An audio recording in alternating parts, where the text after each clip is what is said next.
السلام علیکم رحمۃ اللہ تعالی وبرکاتہ۔ آج میں آپ کو روزی میں برکت کا ایک ایسا عمل بتاؤں گا، یقیناً اگر آپ یہ عمل کر لیں گے تو آپ کی روزی میں اتنی برکت ہوگی کہ جس کے بارے میں کبھی آپ نے گمان بھی نہیں کیا ہوگا، جس کے بارے میں کبھی آپ نے سوچا بھی نہیں ہوگا۔ آپ جو بھی کاروبار کرتے ہیں، جائز کاروبار کرتے ہیں، تو اس کے لیے آپ یہ عمل کر لیں۔ اگر آپ کھیتی کا کام کرتے ہیں تو انشاءاللہ اس میں برکت ہوگی۔ آپ کی کوئی دکان ہے تو انشاءاللہ تعالی آپ کی اس دکان میں برکت ہوگی۔ آپ کا کوئی بھی تجارتی کاروبار ہے، ہر کاروبار میں، مطلب کہ جائز ہر کاروبار میں اللہ کریم آپ کے برکتیں ہی برکتیں عطا فرمائے گا۔ بس آپ رات کو یا کہ صبح کے وقت میں اس عمل کو کر لیا کریں، یعنی یا تو صبح کے وقت میں کریں یا شام کے وقت میں کریں۔ اور صبح کے وقت میں کس وقت کریں گے، شام کے وقت میں کس وقت کریں گے، میں آپ کو بتاؤں گا۔ اور آپ یہ بھی سن لیں کہ یہ عمل آپ کو بمشکل 8 سے 10 منٹ لگیں گے اس کو کرنے میں، اور یہ 8 سے 10 منٹ بھی آپ کو نہیں لگیں گے، اس سے کم وقت میں آپ کر لیں گے۔ اور آپ اس عمل کو چاہیں تو نماز فجر پڑھنے کے بعد میں مسجد میں بیٹھ کر بھی کر سکتے ہیں، یا نماز عشاء یعنی شام کے وقت میں چاہیں تو مسجد میں یا اپنے گھر میں کہیں پر بھی کر سکتے ہیں۔ اپنی دکان میں رہتے ہیں، کہیں آپ آفس میں رہتے ہیں، کہیں پر آپ ڈیوٹی کرتے ہیں، تو جہاں پر بھی ہیں آپ وہیں پر آپ یہ عمل کر لیں، انشاءاللہ تعالی آپ کی روزی میں برکتوں کا سبب بنے گا۔ آپ نے کبھی گمان بھی نہیں کیا ہوگا، روزی دینا یہ پروردگار کی مرضی ہوتی ہے۔ آپ دیکھیں 8,000 10,000 15,000 سیلری سے انسان کا ہوتا کیا ہے، گھر کی ضرورتیں پوری نہیں ہوتی، مگر جب اللہ تبارک و تعالی اس میں برکتیں پیدا کرتا ہے تو ساری مشکلیں آسان ہوتی نظر آتی ہیں۔ اسی لیے ہم نے بہت سارے غریبوں کو امیر ہوتے دیکھا ہے، اور ہم نے بہت سارے امیروں کو غریب ہوتے دیکھا ہے۔ جب بھی آپ عمل کریں اللہ کی ذات پر بھروسہ رکھیں کہ میرا جو بھروسہ ہے عمل بتانے والے پر نہیں ہے، بلکہ میں جس کے نام سے عمل کر رہا ہوں مجھے اس کی ذات پر بھروسہ ہے۔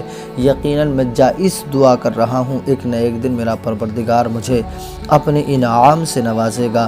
تو آپ صبح کے وقت میں یا شام کے وقت میں کیسے کریں گے، یہ آپ عمل سن لیں۔ اس سے پہلے نورانی وظائف 1M پر اگر آپ پہلی مرتبہ تشریف لائے ہیں تو یہ آپ کا اپنا چینل ہے، آپ ضرور اس کو سبسکرائب کر لیں۔ اگر سبسکرائب کر لیا ہے تو پھر آپ کی محبتوں کا بہت بہت شکریہ۔ ویڈیو پسند آئے تو دوستوں میں بھی شیئر کرنا، تاکہ آپ کا میرا بھلا ہوا ہے تو اور لوگوں کا بھی اس سے بھلا ہو جائے۔ آئیے چلتے ہیں عمل کی طرف۔ آپ نے کرنا کیا ہے، آپ نے صبح کے وقت میں نماز فجر کو ادا کر لیا۔ کوئی میری بہن ہے تو وہ بھی اپنے گھر پہ نماز پڑھنے کے بعد یہ عمل کر لے، کوئی میرا بھائی ہے تو وہ مسجد میں نماز پڑھنے کے بعد چاہے تو وہیں پر عمل کر لے، چاہے تو اپنے گھر آ کر عمل کر لے۔ کرنا کیا ہے، سب سے اول میں 3 مرتبہ درود پاک پڑھنا ہے، 3 مرتبہ درود پاک پڑھنا ہے، اور اس کے بعد میں 21 مرتبہ سورہ اخلاص کی تلاوت کرنا ہے۔ سورہ اخلاص کہتے ہیں قل شریف کو، قل هو اللہ احد، اس والی سورت کو سورہ اخلاص کہا جاتا ہے۔ اس کو آپ نے بسم اللہ شریف کے ساتھ 21 مرتبہ پڑھنا ہے۔ میں ایک بار پڑھ کے بتاتا ہوں، آپ 21 بار پڑھیں گے۔ بسم اللہ الرحمن الرحیم، قل هو اللہ احد اللہ الصمد لم یلد ولم یولد ولم یکن لہ کفوا احد۔ آپ اس کو 21 بار پڑھیں۔ آخر میں پھر 1 مرتبہ درود پاک پڑھ لیں۔ 5 منٹ آپ کو مکمل پورے نہیں لگیں گے، اگر آپ سے آہستہ پڑھا جاتا ہے تو ہو سکتا ہے 7 منٹ لگ جائیں، 8 منٹ لگ جائیں، مگر اس سے زیادہ آپ کو وقت نہیں لگے گا۔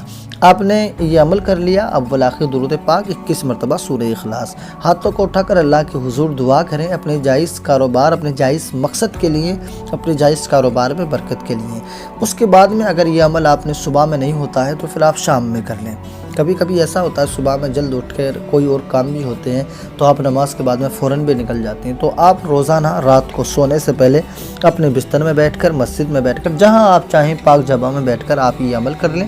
اول آخر ایک بار درود پاک 21 مرتبہ یعنی 21 مرتبہ سورہ اخلاص سونے سے پہلے پڑھ لیا کریں۔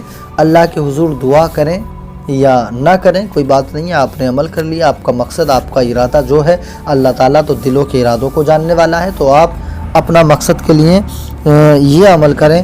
انشاءاللہ تعالیٰ اس عمل میں آپ کو وہ کامیابی ملے گی، اور یقیناً آنے والا کل بہت عروج اور بڑی ترقیوں والا کل ہوگا انشاءاللہ تعالیٰ۔